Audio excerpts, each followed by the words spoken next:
겨울이 깊어질수록 사람들은 따뜻한 이불과 온기를 찾게 됩니다.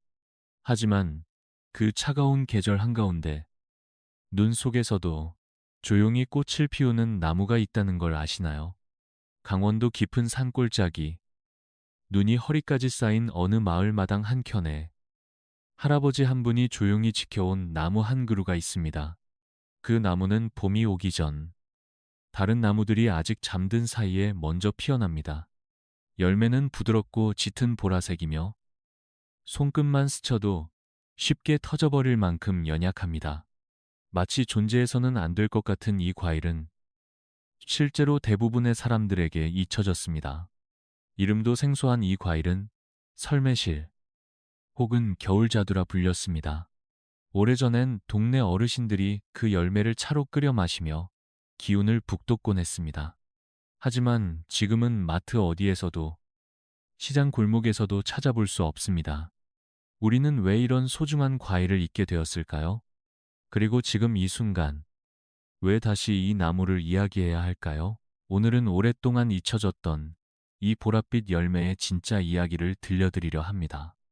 그것은 단지 과일 하나에 대한 이야기가 아니라 우리가 무엇을 먹고 무엇을 남길 것인지에 대한 깊은 고민의 시작이 될지도 모릅니다.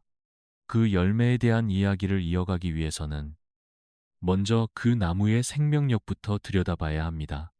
설매실 나무는 단순히 추위를 견디는 식물이 아닙니다. 그것은 마치 겨울이라는 계절 속에서 자신만의 시간을 살아가는 존재처럼 보입니다. 보통의 나무들은 기온이 영상에서 영하로 떨어지면 서서히 잎을 떨구고 잠에 들지만 설매실 나무는 그 반대입니다.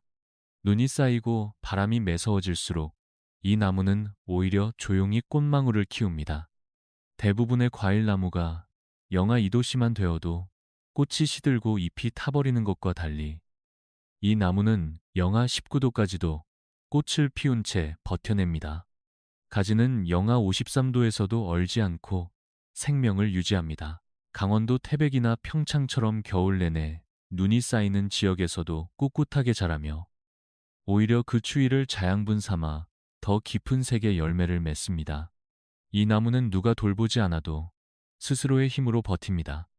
퇴비나 화학비료 없이도 뿌리를 내리고 제법 척박한 땅에서도 잘 자랍니다. 일반적인 블루베리나 복분자처럼 특별한 산성 토양이 없어도 이 나무는 점토든 모래든 상관없이 자리를 잡습니다. 마치 무엇에도 기대지 않고 묵묵히 제 몫의 생을 살아가는 것 같은 느낌입니다. 우리가 잊고 살았던 어떤 고요하고 단단한 생명력, 바로 그것이 설매실 나무가 가진 가장 깊은 매력일지도 모릅니다. 그리고 아마 그래서일 것입니다. 그렇게 혹독한 계절 속에서도 꺾이지 않고 피어나는 그 자줏빛 열매가 더욱 특별하게 느껴지는 이유는 이처럼 환경에 휘둘리지 않고 제자리를 지키며 피어난 열매는 단지 생존력만 뛰어난 것이 아닙니다. 그 속에는 사람 몸을 따뜻하게 하고 세포를 맑게 하는 특별한 성분이 담겨 있습니다.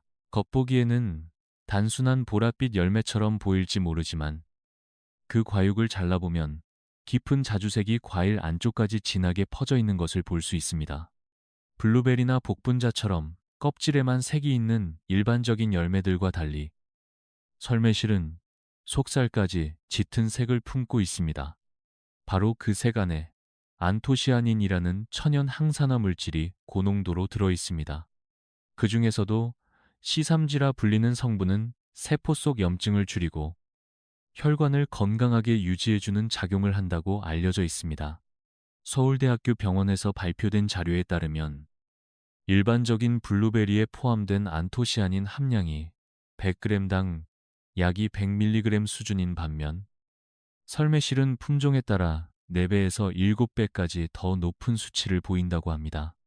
게다가 비타민C 함량 또한 매우 높아서 100g만 먹어도 감귤 서너 개 분량의 비타민C를 섭취할 수 있습니다. 과일 하나로 이 정도의 면역력 강화 효과를 얻을 수 있다는 사실은 특히 환절기에 면역력이 떨어지기 쉬운 중장년층에게는 반가운 소식입니다. 무엇보다 설매실은 당분이 과하지 않아 혈당을 걱정하는 사람들에게도 적합합니다. 실제로 당 지수도 낮은 편이라 단맛은 있지만 먹고 나면 속이 가볍습니다. 그 부드러운 단맛 안에는 설탕이 아닌 자연의 기운이 스며 있고, 그래서일까요? 이 열매를 처음 먹은 사람들은 하나같이 과일 같지 않다, 몸이 따뜻해지는 느낌이다라고 말합니다. 단순한 식재료가 아니라 몸과 마음을 동시에 어루만져주는 자연의 선물이라 할 수 있는 이유가 바로 여기에 있습니다. 그렇기 때문에 예로부터 사람들은 이 열매를 단순히 먹는 과일로만 여기지 않았습니다. 몸을 따뜻하게 하고 기력을 회복시켜주는 설매실은 옛날 어르신들 사이에서는 겨울 자두라 불리며 특별한 대접을 받았습니다. 강원도 깊은 산골의 할머니들은 이 열매를 말려서 겨울 내내 차로 끓여 마셨고, 그 차 한 잔은 감기약보다도 낫다는 말이 있을 정도였습니다. 울릉도에서는 설매실을 장수의 열매라 부르며 신년 제사상에 꼭 올렸다고 합니다. 한겨울에도 시들지 않는 그 보랏빛은 긴 겨울을 무사히 넘기고자 했던 옛 사람들에게는 살아있는 희망이자 약속이었습니다. 옛날 이야기 속에는 눈 속에서도 열매를 따다 조용히 어머니께 다려드렸다는 손자의 이야기도 전해집니다. 마치 눈 덮인 들판 위를 밝히는 작은 등불처럼 이 열매는 마음까지도 따뜻하게 밝혀주었던 것이지요. 하지만 도시화와 기계화로 인해 이 나무는 점차 사라졌습니다. 조상 대대로 이어지던 나무가 개발과 함께 잘려나가고, 시장에서는 보기에 예쁘고 운반이 쉬운 과일들만 살아남았습니다.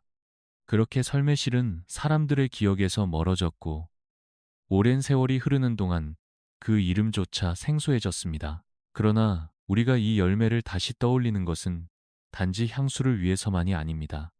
그 안에 담긴 지혜와 생명력은 지금의 우리에게도 꼭 필요한 가치이기 때문입니다. 자연과 더불어 살아가던 삶의 흔적, 그리고 우리 몸과 마음이 진짜 원하는 것에 대한 대답이 그 속에 남아있기 때문입니다. 사라진 것이 아니라 잠시 잊혔을 뿐인 이 열매를 다시 마주하는 일은 어쩌면 우리가 잊고 지낸 삶의 균형을 다시 되찾는 첫걸음이 될지도 모릅니다. 그렇게 소중한 가치를 품고 있음에도 불구하고 설매실이 오늘날 우리의 식탁에서 쉽게 볼 수 없는 이유는 어쩌면 그 순수함 때문일지도 모릅니다. 이 열매는 너무 부드럽고 너무 여려서 기계로 수확하거나 멀리 운반하기가 어렵습니다.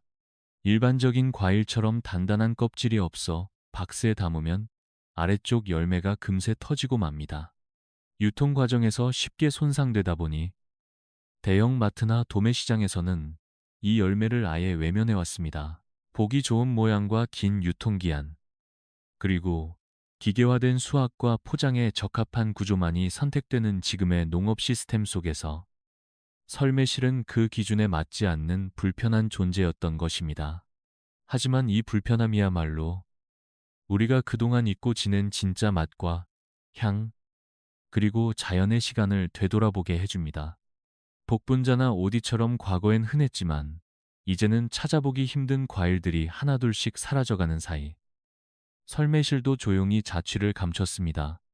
왜냐하면 유통이 어렵다는 이유 하나로 시장성이 없다고 판단되었기 때문입니다.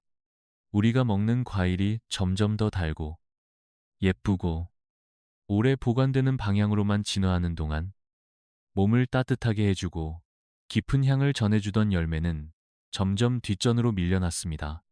그러나 바로 이 점이야말로 우리 같은 평범한 개인들에게 기회가 됩니다. 대량 유통이 불가능하다는 것은 곧 집에서 직접 키워야만 이 특별한 맛을 경험할 수 있다는 뜻이기 때문입니다. 아무리 큰 기업이라도 옮기지 못하는 그 보랏빛 열매를 당신은 마당 한켠에서 스스로 길러낼 수 있습니다. 그 자체로 귀한 일이자 다시 자연과 연결되는 의미 있는 선택이 됩니다. 그렇다면 어떻게 해야 이 설매실을 집에서 직접 기를 수 있을까요?